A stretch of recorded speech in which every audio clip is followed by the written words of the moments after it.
నర్సరావుపేట పట్టణంలో వినాయక చవితి పండుగ సందర్భంగా ఏర్పాటు చేసిన మండపాల వద్ద పండితులు ప్రత్యేక పూజలు నిర్వహించగా భక్తులు అధిక సంఖ్యలో పాల్గొని స్వీకరించారు. వినాయక చవితి 9 రోజుల కార్యక్రమాల్లో భాగంగా శుక్రవారం నర్సరావుపేట పట్టణంలోని శివుడు బొమ్మ వద్ద పూజలు నిర్వహించి మహిళలు ర్యాలీగా వినాయకుని మండపానికి చేరుకున్నారు. ఈ సందర్భంగా ఆయా మండపాల వద్ద మహిళలు ప్రత్యేక పూజలు నిర్వహించారు. కాకుమారు బజార్లో గల రామ్ పరివార్ అభయ గణపతికి 250 మంది మహిళలు పొంగళ్లు సమర్పించి ప్రత్యేక పూజలు నిర్వహించారు.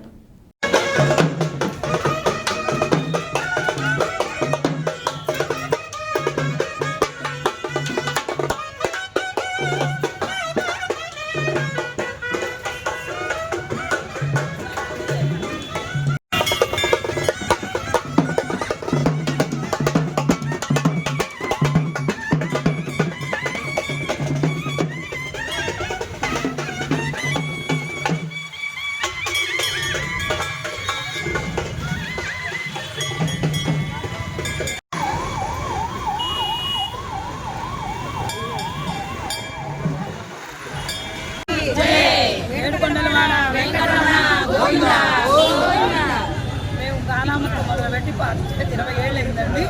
ప్రతి శనివారం ప్రతి ఇంట్లో గానామతుంది. మా బృందం తరఫున 21 ఏళ్ళ నుంచి జయ గణేష్ బంగారు కొట్టు గారి కాకుమార్ బజార్లో మేమే ఈ సేవలు చేస్తున్నాము. పెద్దన్న ఆధ్వర్యంలో అంతా కమిటీ నెంబర్ల ఆధ్వర్యంలో జరుగుతుందండి.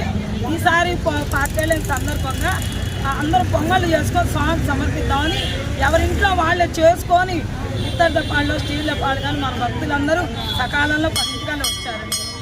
అది మా భక్తులకి మాకు అందరికీ ధన్యవాదాలు. ఈరోజు మన కాకుమార్ బజార్ గణేశోత్సవ కమిటీ వారిచే ప్రత్యేక కార్యక్రమం చేస్తున్నామండి.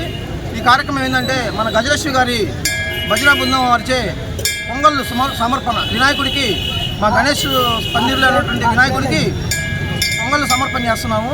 ఈ సందర్భంగా 250 మంది మహిళా భక్తులచే ఈ ఊరేగింపు కార్యక్రమం చేస్తున్నాము. ఈ ఊరేగింపులో పాల్గొన్నటువంటి మహిళా భక్తులందరికీ మా కమిటీ తరఫున ప్రత్యేక ధన్యవాదాలు తెలియజేస్తున్నాము.